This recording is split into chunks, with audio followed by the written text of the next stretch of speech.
하나님의 축복이 우리 성도들의 삶과 가정과 일터에 가득하기를 주의 이름으로 축원합니다. 하나님의 축복이 있음을 믿으십니까? 예수님 때문에 우리의 인생은 축복이 가능합니다. 그 가능성이 있는 거예요. 여러분, 그 가능성을 활짝 열어서 예수로 하나님께 영광 돌릴 만한 복된 그릇들이 다 되시기를 간절히 소망합니다. 한국 초대교회의 역사 속에서 아주 독특한 복음을 증거했던 목사님이 계십니다. 아주 간단한 그러한 구절을 이야기하면서 복음을 증거했어요.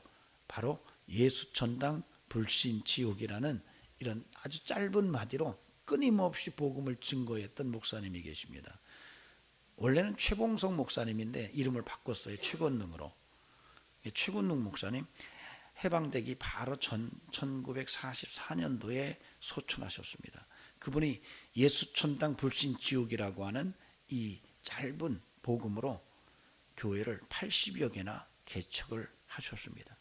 뭐 지금은 상상이 안 되지만 그때는 가는 곳마다 복음이 증거되면 교회가 세워지고 또 거기서 그냥 혼자 목회하는 것이 아니라 후임자를 초빙하고 본인은 또 개척지로 나가서 또 교회를 세우고 했던 그런 한국 초대교회 역사 속에서 80여 개 교회를 개척했던 목사님입니다. 그분이 끊임없이 예수천당 불신지옥이라고 외쳤습니다. 그런데 오늘날 우리가 예수천당 불신지옥이라는 이런 말을 하면 조금 깜짝 놀래요. 좀 광신적인 거 아닌가 그런 생각이 드는 그런 환경 속에 오늘 한국교회가 처해져 있습니다. 그러나 제가 볼 때는 예수천당 불신지옥만큼 복음을 축약한 그런 문구는 흔치 않은 것 같아요. 제가 신학교 다닐 때 저희들이 이제 학교에서 커리큘럼상으로 전도가 있어요. 노방전도도 있고 캠퍼스 전도도 있고요. 또 특별한 어떤 교회를 중심으로 해서 전도를 해야 되면은 가서 학점을 취득을 해야 됩니다. 그때 전도하러 갔는데 한 학생이 지나가는 사람에게 예수천당 불신지옥 그랬더니 탁 돌아서더니 왜 불교를 믿으면 지옥 갑니까? 이렇게 따지더래요. 그래서 그게 아니고 불신은 믿지 않으면입니다. 불교를 믿으면이 아니고 그랬더니 한참 그 논쟁을 벌이고 가더랍니다. 여러분, 우리가 인생을 살아가면서 예수 믿으면 천당 가고요, 믿지 않으면 지옥 갑니다. 여러분, 이거 정말 이게 굉장히 중요한 거예요. 사실 오늘날 사람들에게 어떤 말을 할 때 제일 싫어하는지 아십니까? 너 지옥에 나가라. 너 같은 놈은 지옥에나 떨어져야 된다. 이럴 때 사실 굉장히 기분 나빠합니다. 아닙니까? 한번 가서 한번 해보세요. 지나가는 사람 붙들고 지옥에 나가세요. 이렇게 하면 아마 싸우려고 덤빌 겁니다. 굉장히 기분 나쁜 거죠. 지옥 간다는 자체가 뭔지를 알기 때문에 지옥 가라고 한다면 네가 나한테 뭘 한 게 있다고 나한테 밑도 끝도 없이 지옥 가라고 그러는 거야 하면서 아마 같이 너 죽고 나 살자 그렇게 싸움을 걸어올 겁니다. 자, 그런데 제일 듣고 싶어하는 말은 또 뭘까요?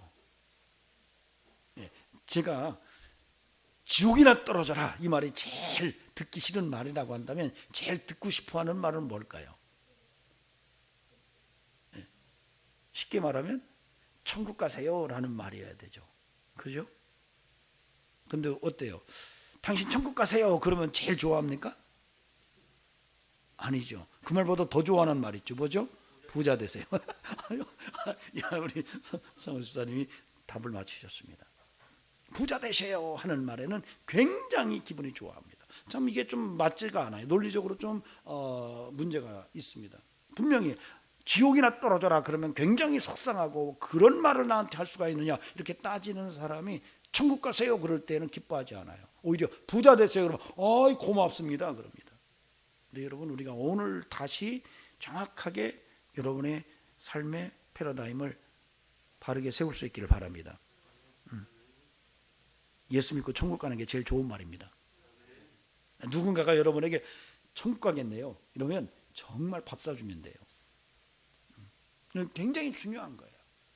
여러분 인생에서 아무리 성공했어도 지옥 간다면 그것으로 비극입니다.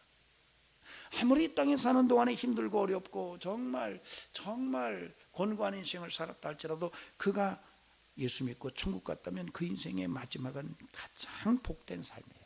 이걸 알고 그렇게 살기로 뜻을 정한 사람들이 그리스도인이에요. 바로 저가 그렇고 여러분이 그래요. 여러분, 그러므로 끊임없이 우리는 예수 믿고 천국 간다는 소망을 놓지 않는 영성이 함께하기를 바랍니다. 여러분, 예수 믿지 않고 지옥 가는 일이 있어서는 안 될 겁니다.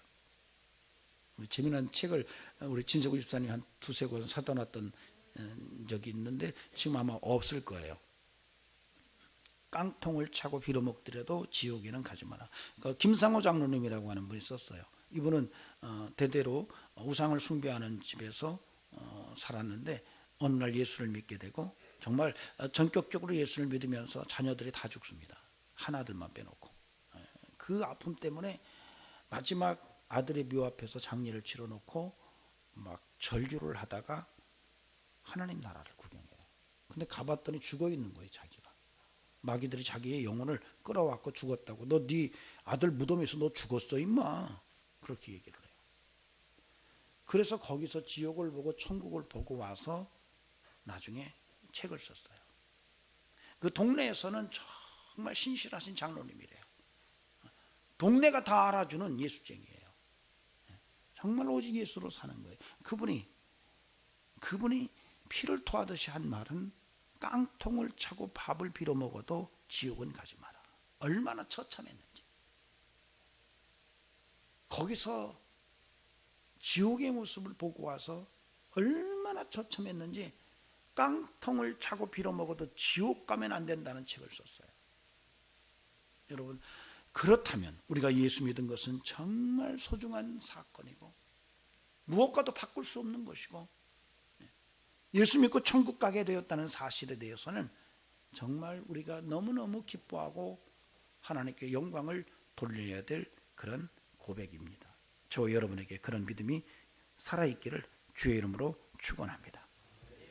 그런데 예수 믿고 우리가 천국에 가요. 그런데 이 예수를 믿는다는 것과 그리고 예수를 믿고 그 믿음으로 산다는 것에 있어서 굉장히 중요한 기능을 하는 성령의 역사가 있어요.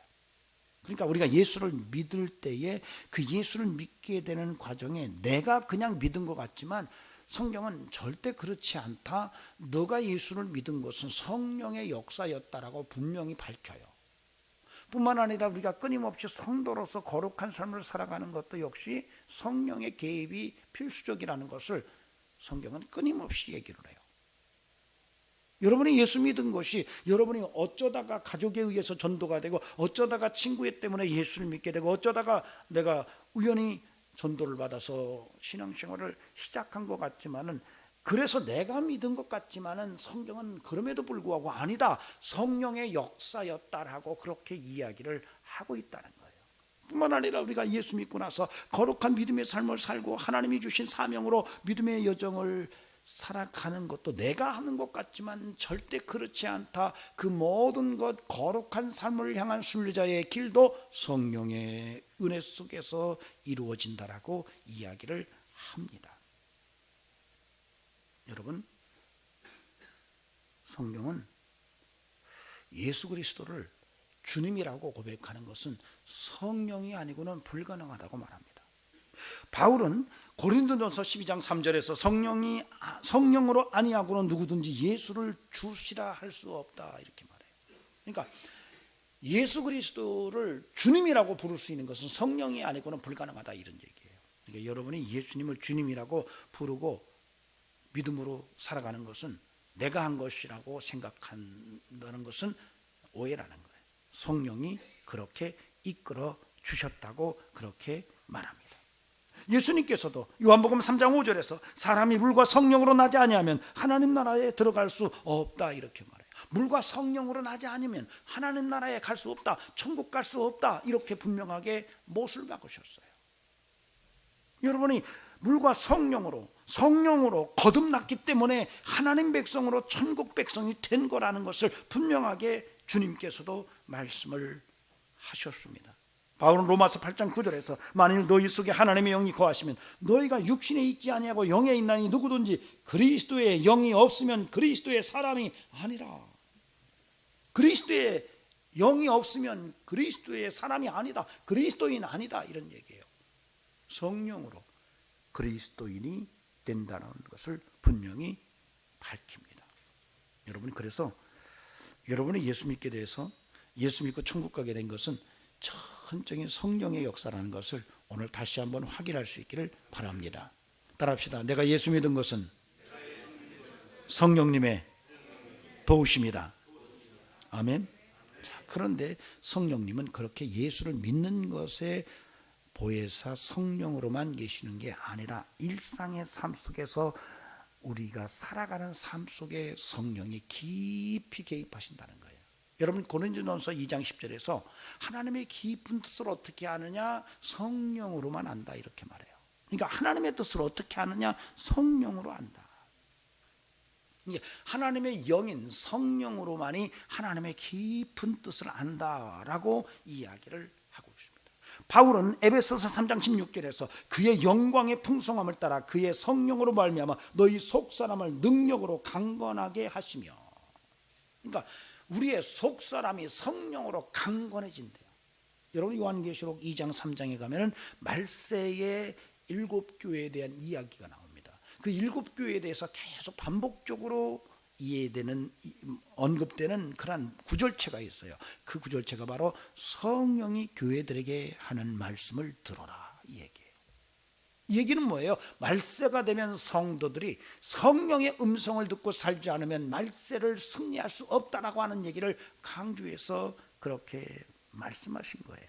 그러므로 우리가 인생을 살아가면서 예수를 믿게 된 것도 성령의 은혜지만 일상의 삶 속에서 우리가 주의 이름으로 믿음의 삶을 살아가고 빛이 되고 소금이 되고 세상에 들어가서 세상을 바꾸고 그들을 또 복음으로 이끌어내는 이 거룩한 삶도 역시 성령의 개입이 아니고는 힘들다라고 하는 얘기를 하고 있는 거예요. 근데 그것만이 아니에요. 여러분, 창세기 1장 1절 2절에 보면 하나님이 태초에 천지를 창조하시니라 이렇게 말씀하셨을 때 2절에서 하나님의 신이 수면 위에 운행하셨다, 이렇게 말해요. 다시 말하면 성령은 창조에 개입을 하셨어요. 뿐만 아닙니다. 예수님의 탄생을 보면 성령으로 예수 그리스도 메시아가 탄생하십니다. 교회가 만들어질 때 초대교회 공동체 속에 성령이 강력하게 임하면서 초대교회가 탄생하는 것을 우리는 사도행전 2장에서 읽을 수가 있습니다. 그러니까 모든 역사의 고비 우주의 창조부터 마지막 종말까지 개인의 삶 속에 예수 믿는 사건 속에 구체적으로 성령의 은혜가 아니면 설명이 불가능하다는 것을 오늘 우리가 성경을 통해서 찾아낼 수가 있습니다. 그러므로 성도는 끊임없이 성령이 아니고는 어떠한 삶도 살아낼 수 없다는 것을 오늘 우리가 인식할 수 있어야 할 겁니다. 그런 은혜가 늘 살아있기를 주의 이름으로 간절히 축원합니다. 우리가 믿음의 삶을 살아가면서 성령과 무관하다면 여러분, 예수와도 무관한 거예요. 내가 신앙생활하면서 성령님과 무관하다? 그러면 나는 예수와도 무관한 자예요. 내가 성령님과 무관하다? 하나님과도 무관한 거예요. 내가 성령님과 무관하다? 천국과도 무관한 거예요. 그러니 성령님이 나와 얼마나 소중한 관계를 유지하느냐에 따라서 믿음의 삶이 더 풍성해지고 성령님과 얼마나 친근한 관계를 유지하느냐에 따라서 그 성령의 도우심으로 인생의 풍성함의 삶이 가능해지고 신앙생활의 매력과 아름다움이 더 100배의 모습으로 드러날 수 있다는 것을 오늘 우리가 깨닫는다면 성도는 끊임없이 성령 안에 사는 삶의 모습을 잊어서는 안 되고 끊임없이 내 안에 성령님이 계시구나, 그래 내가 성령을 쫓아 행해야지, 성령의 은혜 속에 살아야지, 성령 충만한 삶을 살아야지, 이렇게 고백할 수 있어야 한다는 것입니다. 전 저와 여러분에게 그런 은혜가 살아있기를 바랍니다. 자, 이런 배경 속에서 오늘 본문을 통해 하나님께서 우리에게 주는 메시지가 뭔지를 함께 들여다보고 싶습니다. 그 첫째가 성령을 따라 행하는 삶.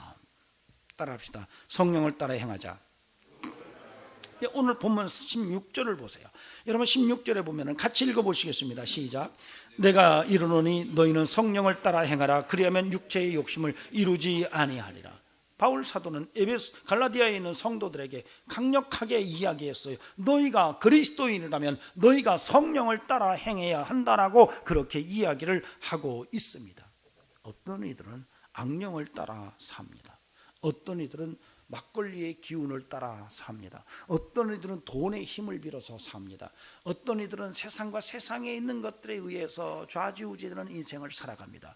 어떤 이가 아니에요. 많은 성도들 가운데 그런 삶의 모습이 너무 강하게 드러나는 경우도 확인이 됩니다. 그러나 오늘 바울은 오늘 저와 여러분에게 이렇게 말합니다. 너희가 성령의 사람이라면, 너희 안에 성령이 거하는 그런 성령의 사람이라면 너희가 적어도 성령을 따라 행하는 그런 인생을 살아내야 한다고 그렇게 이야기를 하고 있다는 것입니다. 여기에서 성령을 따라 행하다, 이 말은 성령 안에서 걸어가라 이런 말이에요. 성령 안에서 행동해라 이런 말입니다. 성령 안에서 살아라 이런 말이에요. 여러분, 저와 여러분에게 성령 안에 사는 축복이 함께하기를 간절히 바랍니다. 여러분, 우리는 성령 안에 살아야 돼요. 사실 바울이 고린도서 3장 16절에서 너희 안에 성령이 거하시는 것을 알지 못하느냐 이렇게 말해요. 고린도서 6장 19절에서도 너희 안에 성령이 거하신다는 것을 너희가 알아야 돼 이렇게 말해요. 여러분, 우리는 우리 안에 성령이 계세요. 믿으십니까? 여러분, 내 안에 성령님이 계세요. 그래서 성도는 끊임없이 그 성령이 내 안에 계시다는 것을 믿고 그 성령님을 따라 사는, 그런 성령 안에서 사는 성도의 삶을 살아가야 한다는 것을 오늘 우리가 다시 한번 확인했으면 좋겠어요. 근데 중요한 것은 이게 도대체 무슨 말이냐는 거예요.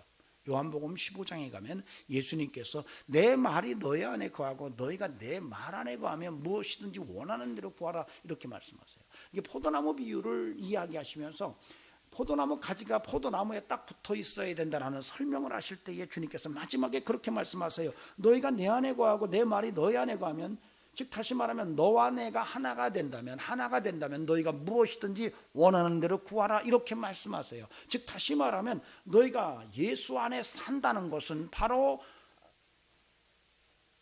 나와 하나라는 의미로 설명을 하고 있는 거예요. 그렇다면 오늘 너희가 성령 안에 행하라 라고 하는 이 말씀도 너희가 성령과 하나라는 말입니다. 우리가 예수 안에 거한다는 것은 또 예수님이 내 안에 거한다는 것과 같은 얘기예요. 우리가 성령 안에 산다는 것은 성령님이 내 안에 계시다는 것과 같은 거예요. 이 말은 같은 의미로서 성령과 하나요, 예수와 하나라는 의미를 담고 있는 구절입니다. 그러므로 저와 여러분은 예수와 하나된 자들이고 또한 성령과 하나인 인생을 사는 성도입니다. 그렇게 믿으십니까? 여러분, 저와 여러분이 성령 안에서 성령과 하나된 인생, 정말로 성령과 일체된 유니온, 함께 가는 이런 인생임을 분명히 인지하고 우리가 믿음의 삶을 살아가면서 끊임없이 성령과 동행하는 이런 영성과 은혜의 삶을 살아가는 축복된 믿음의 백성 되기를 간절히 바랍니다. 그런데 바울이 뭐라고 얘기합니까? 너희가 성령의 사람 맞아. 그렇다면 성령을 소멸하지 마라. 너희 인생 속에서 성령을 근심되게 하지 마라. 너희가 성령의 충만함을 따라 살아가라고 이야기를 하고 있습니다. 여러분, 저는 우리 모두에게 성령 충만이 있기를 바랍니다. 성령을 근심되게 하거나 성령을 소멸하는 이런 일들이 없기를 바랍니다. 오늘 성도는 적어도 성령의 전이라는 사실을 분명하게 깨닫고 사는 믿음의 백성은, 여러분, 결코 성령을 떠나서는 그 삶 자체를 설명할 수도 없고 그 믿음을 설명할 수도 없다고 봤을 때, 그런 상황 속에서 끊임없이 성도는 성령님과 하나로 살아가면서 그 성령님의 은혜 속에서 성령 충만을 추구하고 성령을 근심되게 하거나 성령을 소멸하는 삶을 살아서는 안 된다는 것을 오늘 우리가 깨달을 수 있어야 한다는 겁니다. 저와 여러분에게 이런 은총이 살아있기를 바랍니다. 따라합시다. 성령 충만하자. 네, 성령 충만한 성도로 살아가라는 말이에요. 여러분, 이것이 성도를 향한 하나님의 간절한 소망이에요. 여러분, 저 뒤에 우리 장성환 집사님, 우리 하나님께서 성령 충만하기를 원하십니다. 그 앞에 앉으신 우리 이효일 집사님, 성령 충만하기를 원하십니다. 두 분이 친구십니다. 저는 목회를 하면서 성령 충만한 사람들의 사는 모습을 많이 봤어요. 기대를 해봅니다. 우리 장성환 집사님이나 이효일 집사님이 성령 충만한 모습이면 어떤 모습일까? 한번 생각해 보셨습니까? 아유, 목사님, 성령 충만한 성도의 모습을 본 적이 없어가지고 상상이 안 됩니다. 여러분, 성령 충만한 성도, 성령 충만한 장성화 집사님, 성령 충만한 이호일 집사님, 성령 충만한 우리 진세구 집사님, 여러분 어떤 모습일까요? 여러분 어떤 모습일까요? 여러분, 제가 목회를 하면서 본 게 있어요. 성도들 가운데 가장 매력적이고 가장 멋진 신앙의 삶을 살아가는 모습이 성령 충만할 때 보여지더라고요. 성령이 소멸되거나 성령이 근심되는 삶을 살아가는 사람들은 늘 목회자의 마음에 부담이 되고 목회자에게 기도 제목이고 참 왜 저렇게 사는 거야 걱정거리고 그런 삶을 살아가는 것을 봐왔어요. 그러나 성령 충만한 성도는 이렇게 볼 때마다 반갑고 보면은 너무 아름답고 너무 하나님 보시기에 귀한 모습으로 살아가는 것을 봐왔어요. 여러분, 저와 여러분이 이런 모습 속에서 정말로 성령 충만함을 통해서 정말 성령의 소멸과 성령의 근심이 아니라 성령의 충만함을 통해서 하나님이 보시기에 매력적이고 하나님이 보시기에 가장 멋있는 이런 영성의 성도로 세워져야 할 줄로 믿습니다. 저는 그런 은혜가 살아있기를 바랍니다. 그런데 오늘 바울이 성령의 충만함, 성령을 쫓아 행하라 이렇게 말하면서 중요한 얘기를 해요. 너희가 성령으로 살고자 하는 뜨거운 열망이 있다면 반드시 해야 될 일이 있다. 성령의 갈망과 충돌하는 게 있다. 그 성령의 갈망함과 충돌하는 것은 육체의 정욕과 탐심이다 이렇게 얘기를 해요. 이 둘은 서로 대적이 된다 이렇게 말해요. 여러분, 그래서 우리는 끊임없이 주의하고 또 주의하고 경고해야 될 것이 혹시 내 안에 정욕과 탐심이 가득한 것은 아닌가라고 하는 거예요. 여러분, 오늘 성경은 우리에게 말합니다. 성령의 충만함을 쫓아 너희가 성령을 따라 살아라, 성령을 쫓아 행하라 이렇게 말하면서 이런 성령의 간절한 소망이 너희 안에 육체적인 욕망과 육체적인 탐심이 충돌할 수 있으니 너희는 이 문제를 경고한다, 주의해라 이렇게 말해요. 어때요? 여러분 안에 육체적인 욕망과 탐심은 없나요? 여러분 주의하시기 바랍니다. 가득하지 않기를 바랍니다. 네. 있을 수 있어요. 육체의 욕망이 있을 수 있어요. 탐심이 있을 수 있어요. 그러나 그것이 가득 차면 안 되는 거예요.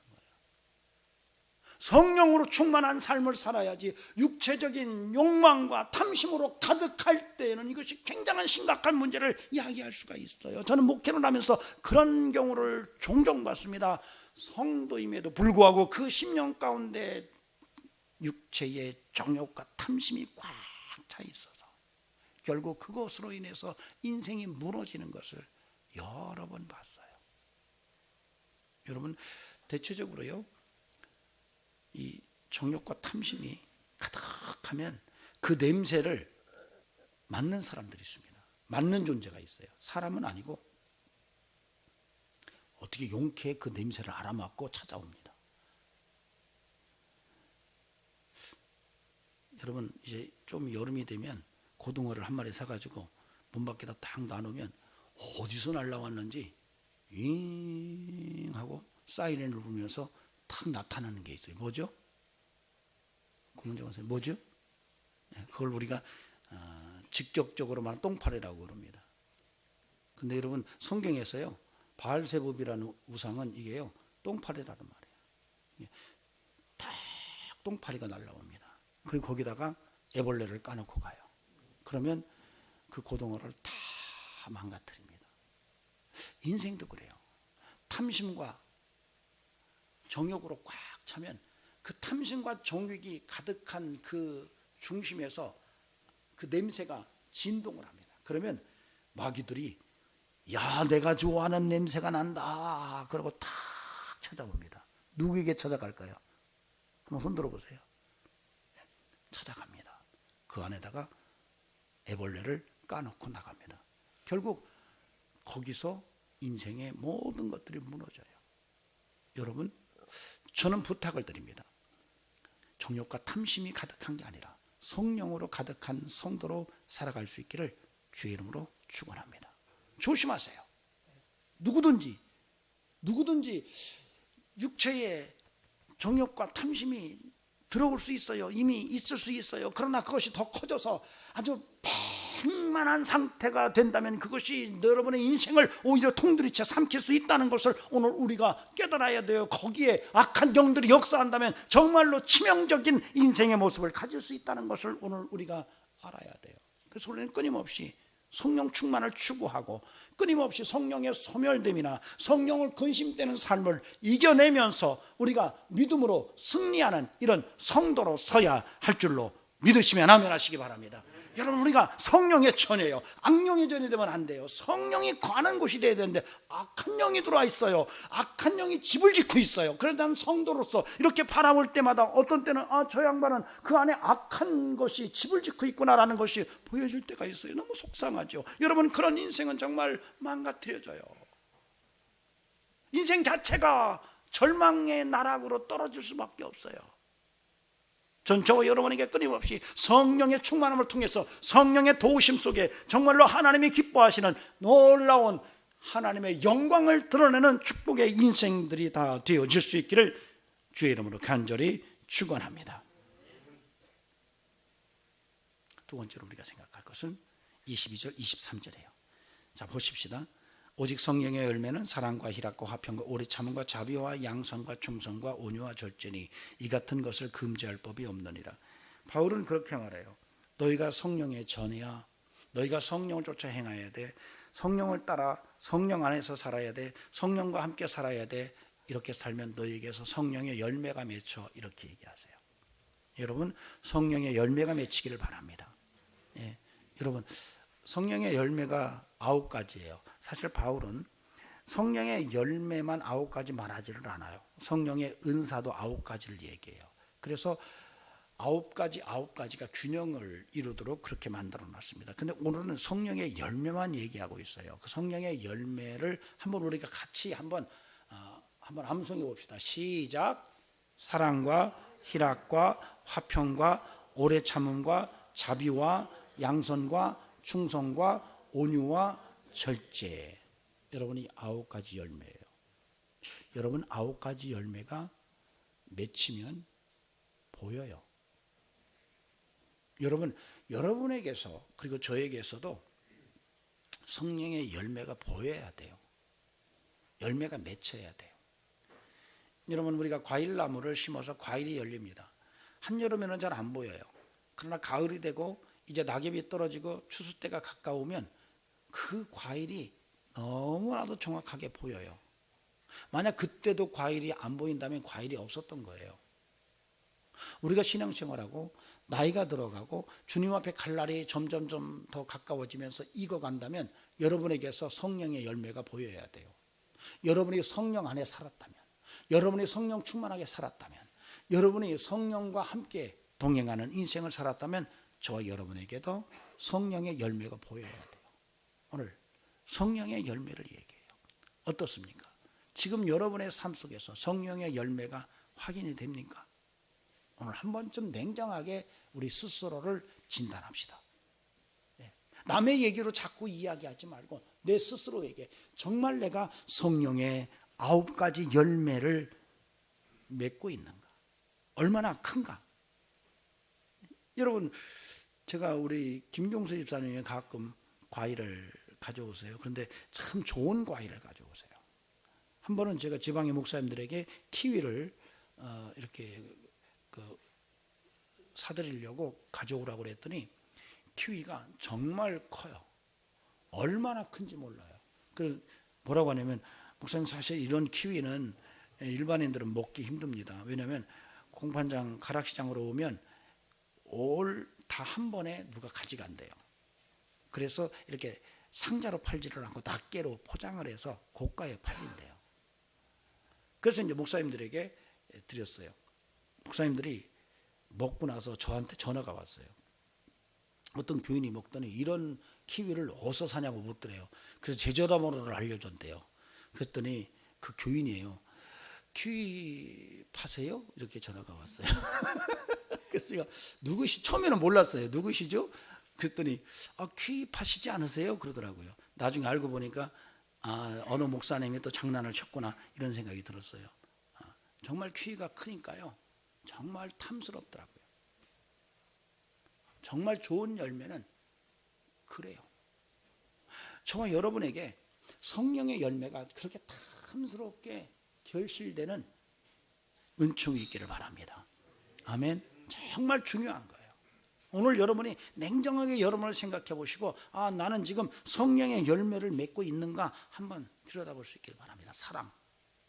정말 사랑의 열매가 내게 있는가. 바울은 그러죠. 사랑이 제일이다. 하나님은 사랑이라고 말해요. 십자가의 사랑을 우리가 알아요. 이런 놀라운 사랑이 내게 지금 열매로 맺어져서 달려있는가 한번 들여다볼 필요가 있어요. 여러분, 성경에서요 가장 마지막에 성경에 편입된 구약 성경이 있습니다. 그게 아가서예요. 아가서는 우리가 39권 구약을 마지막 정경화할 때 마지막까지 논쟁거리였어요. 아가서가. 이게 이유가 있어요. 이것을 성경으로 편입할 거냐 말 거냐 계속 랍비들이 모여가지고 토론을 했는데 그 이유가 있어요. 아가서를 여러분이 읽어보면 아시겠지만 아가서에는 하나님이라는 단어가 한 번도 안 나와요. 아니 성경에 넣어야 되는데 그 내용 속에 하나님이라는 단어가 한 번도 안 나오는 책을 넣어야 되느냐 이런 갈등이 있었던 거예요. 또 읽어보면은 한 남성과 한 여성이 정말 사랑하는 얘기가 소위 얘기해서 남녀 상렬지사 얘기예요. 정말 적나라한 얘기가 있어요. 그래서 당시에는 이게 청소년들에게는 이게 금서였어요. 이걸 넣어야 되느냐 말아야 되느냐라고 갈등을 하다가 마지막에 집어넣고 당시 랍비들이 이것이야말로 하나님의 실체라고 그렇게 정의를 했어요. 왜냐하면 사랑이기 때문에 그래요. 여러분, 하나님은 사랑이세요. 여러분, 사랑은 창조력이 있습니다. 여러분, 한 남성과 한 여성이 사랑하면 창조가 일어나요. 교회가 서로 사랑하면 창조가 일어나요. 하나님이 그렇게 우리를 사랑해 주셨기 때문에 독생자를 십자가에 못 박으시면서 구원이라는 창조가 일어났던 거예요. 여러분, 정말 우리가 일상사 속에서 아무리 강조해도 지나치지 않은 게 사랑이에요. 여러분, 예수 공동체는 사랑이 넘쳐야 돼요. 성도는 성령을 충만하게 받은 성도의 삶에는 사랑의 열매가 맺혀져야 되는 거예요. 저와 여러분에게 그런 사랑의 열매들이 주렁주렁 맺혀지는 이런 축복과 은총이 함께하기를 바랍니다. 그래서 사도 요한이 요한일서 4장 7절 8절에서 사랑하는 자들아 우리가 서로 사랑하자. 사랑은 하나님께 속한 것이니 사랑하는 자마다 하나님께로부터 나서 하나님을 알고 하나님을 사랑하지 아니하는 자는 하나님의 사랑을 알지 못하나니 이는 하나님은 사랑이심이라. 여러분, 사랑이 있기를 바랍니다. 살아있는 사랑, 정적인 사랑이 아니라 정말로 살아있는 사랑이 역동성으로 여러분의 삶 속에 충만케 되기를 주의 이름으로 축원합니다. 뿐만 아닙니다. 희락이에요. 이 기쁨입니다. 여러분, 모든 것을 다 가졌는데 기쁨만 없어요. 세상의 모든 것을 다 가졌는데 기쁨이 없어요. 여러분, 성령은 말합니다. 성경은 말합니다. 성령의 열매가 희락이다, 기쁨이다. 여러분, 인생을 사는데 기쁨이 없어요. 늘 우울해요. 늘 짜증나요. 늘 속상해요. 늘 불평과 불만뿐이에요. 야, 이거 인생 더 이상 살아야 될 이유가 없어, 이렇게 말할 수 있어요. 여러분, 안타까운 것은 지금 한국 사회가 20대 여성들이 수없이 많이 삶을 포기한대요. 그래서 지금 나라에서 비상이 걸렸어요. 이걸 어떻게 해결해야 되느냐. 그래서 들어가서 물었어요. 그랬더니 삶의 의미가 없대요. 삶의 기쁨도 없대요. 감사도 없대요. 그냥 이걸 계속 이어가느냐, 이게 갈등이라는 거예요. 그래서 어느 날 갑자기 가는 거예요. 포기하고 가는 거예요. 여러분, 이 안타까운 현실을 바라보면서 저는 저와 여러분이 성령으로 충만해서 성령의 열매로 말미암아 희락이 넘치고 기쁨이 가득한 이런 삶을 우리가 살아내야 할 줄로 믿는 것입니다. 여러분, 기쁨을 잃어버렸는데 그 잃어버린 기쁨을 찾을 생각도 안 해요. 근데 성경은 말해요. 비결이 있다. 성령으로 살아라. 성령 충만하면 너희가 기쁨이 결실로 드러난다. 여러분, 주 안에서 성령으로 기쁨의 열매가 있기를 바랍니다. 자, 그 기쁨의 열매를 맺은 표정을 한번 적읍시다. 여러분, 사랑과 희락과 화평, 여러분은 화평하십니까? 네, 더불어 평화하십시오. 이 화평은 사실 샬롬입니다. 근데 이건 통전적인 의미를 갖고 있어요. 이건 하나님과도 평화하고 사람과도 평화하고 세상의 모든 피조세계와도 평화하는 거예요. 더불어 평화하는 거예요. 어때요? 여러분 그런 평화가 여러분에게 있습니까?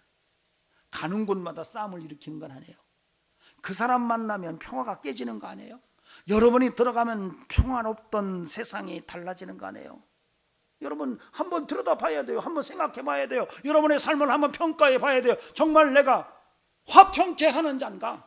정말 내가 인생을 살아가면서 화평케 하는 자인가? 샬롬을 가지고 샬롬을 전하고 샬롬을 더불어 누리는 이런 인생을 살아가는가? 아니면 늘 불평하면서 원망하면서 정말 불협화음만 일으키는 이런 인생을 살아가는 인생은 아닌가? 한번 봐야 된다는 거죠. 그러나 성령 안에 거하세요. 화평케 하기가 쉽지가 않아요. 그러나 성령 안에 열매가 맺혀지면 화평케 하는 자가 될 줄로 믿습니다. 또 하나 아버지 하나님께서 오늘 성령의 열매가 올해 참음이래요. 여러분, 인생을 살아가면서 참지 못할 일이 얼마나 많아요. 아야, 참 당장 때려치고 싶잖아요. 그런데 성경은 말해요. 야, 성령의 열매는 올해 참음이란다. 여러분, 저와 여러분이 역경지수, 인내 역경지수도 최고조에 이룰 수 있기를 바랍니다. 아멘. 뭐 금방 뒤집어지고 금방 엎어지고 못 참고 금방 때려치고 그냥 금방 다 모든 것 끝장낼 것처럼 이렇게 사는 것이 성령을 쫓아 사는 사람들의 삶의 모습이 아니라는 거예요. 여러분, 그러므로 저는 저와 여러분에게 정말로 어떤 상황 속에서도 인내할 줄 아는 이런 영성이 함께하기를 바랍니다. 여러분, 구원받는 것도요, 여러분, 인내가 필요합니다. 주님이 다시 오실 때까지 믿음 지켜야 돼요. 여러분, 신앙생활은 인내가 없이는 불가능해요. 여러분, 믿음 자체가 인내를 함축합니다. 여러분, 놀랍게도요, 한국 초대 기독교 사역을 들여다보면요, 한국은 아주 독특합니다. 성경이 번역이 되면서 선교사가 들어오기 전에 이미 구원받는 사람들이 생겼어요. 한국 기독교는 아주 독특합니다. 그러니까 선교사가 들어와서 선교를 하기 전에 벌써 성경이 번역돼 가지고 한국에 들어왔고, 그 성경을 읽으면서 예수를 믿고 구원받은 사람들이 한국에서 이 선교사님들 들으세요. 우리 지금 침례받으려고 하는데 들어오세요. 이렇게 요구했던 나라가 대한민국이에요. 근데 들을 수 없었던 것은 세국 정책으로 인해서 예수 믿으면 죽었어요. 여러분, 그런데도 한국에 있는 그리스도인들이 만주에 있는 외국 선교사들을 찾아가요. 거기서 선교사들을 만나서 성경을 번역하고 거기서 침례를 받으려고 신앙 고백을 하는데 선교사들이요, 그냥 주지를 않아요. 그 큰 엄동설한 영하 30도 40도 되는데 맥킨타이어 선교사가 침례를 받으러 온 조선인들에게 침례를 달라고 하니까 내가 지금 줄 수 없으니까 부모에게 허락받고 오라고 그래요. 여러분, 이런 식이었어요. 부모에게 허락받고 오라. 그런데 이 말을 들은 침례받으려고 왔던 사람들이 그 엄동설안에 그 눈보라를 헤치고 집에 가서 부모에게 허락받은 증거를 갖고 돌아와요. 여러분, 이건요, 믿음이 아니고는 불가능해요. 그리고 인내가 있었기 때문이에요. 여러분, 한국 민족은 인내가 있어요. 여러분, 우리가 믿음의 인내가 있기를 바랍니다. 어떤 상황 속에서도 여러분 믿음의 인내를 지켜내는 이런 성령의 열매가 함께하기를 간절히 바랍니다. 그 외에도 자비와 양선과 충성과 온유와 절제가 있어요. 여러분, 이런 모든 성령의 열매들이 저와 여러분에게 성령을 쫓아 사는 삶 속에서 주렁주렁 맺혀져서 하나님께 영광 돌리는 은총이 함께하기를 주의 이름으로 축원합니다. 그런데요, 성령의 열매가 다 성품과 관련되어 있어요. 성령의 열매가 돈이었으면 얼마나 좋았을까요? 성령의 열매가 권력이었으면 얼마나 좋았을까요? 성령의 열매가 인기였으면, 성령의 열매가 명예였으면, 야, 그러면 한국의 연예인들 다 성령 충만하려고 여기 와서 앉아서 기도할 거예요. 오늘 이번에 6월 1일 날 선거에 나오는 지자체장들 다 성령 충만하려고. 왜? 성령의 열매가 권력이니까요. 돈 부자 되려면 다 성령 충만하고 난리 났을 텐데, 그렇게 하지 않고 성령의 열매가 다 성품과 연결되어 있어요. 여러분, 하나님은 하나님의 백성들이 믿음으로 살면서 좋은 성품으로 다듬어지기를 원하셨어요. 저는 우리 성도들이 좋은 성품으로 다듬어질 수 있기를 바랍니다. 아멘. 화 부르륵 내는 사람들이 성령 쫓아 살아가면 화가 터져서 이제는 더 이상 나오지 않아요. 그러면 거기서 온유함이 나와요. 교만이 하늘을 찌는 사람들이 성령을 쫓아 살면 교만이 꺾이면서 겸손함이 나와요. 여러분, 우리의 인생 속에서 이렇게 끊임없이 성품의 변화가 성령으로 말미암아 이루어짐으로 하나님이 여러분을 귀히 쓰시기에 합당한 그릇으로 예비되는 은총이 있기를 바랍니다. 저는 그렇게 생각을 해요. 그래서 여러분, 이 성품이라고 하는 것은 그릇이에요. 성령의 열매는 바로 그 사람의 됨됨이에요. 성령의 열매를 통해서 그 그릇이 아름다운 모습으로 예비가 되는 거예요.